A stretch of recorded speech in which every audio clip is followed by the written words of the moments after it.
Pada soal pertanyaannya, Pak Budi sering mengalami batuk berdahak dan sesak nafas. Setelah diperiksa ke dokter dan dilakukan pemeriksaan menggunakan ronsen, ternyata ada partikel silika yang mengendap di paru-paru Pak Budi. Berdasarkan hasil ronsen, diduga Pak Budi menderita penyakit. Penyelesaiannya, jenis penyakit dengan gejala mengalami batuk berdahak dan sesak nafas yang disebabkan oleh partikel silika yang mengendap di paru-paru dinamakan penyakit silikosis. Silikosis adalah penyakit paru-paru yang disebabkan oleh berlebihnya silika dalam tubuh.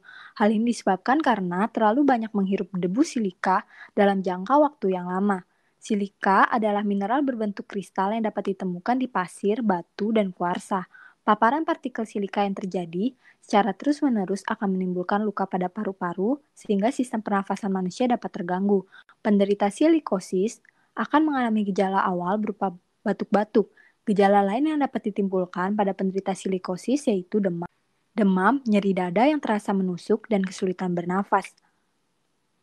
Berdasarkan penjelasan tersebut, maka gejala penyakit Pak Budi seperti mengalami batuk berdahak dan sesak nafas yang disebabkan oleh partikel silika yang mengendap di paru-paru dinamakan penyakit silikosis. Jadi jawabannya C, silikosis.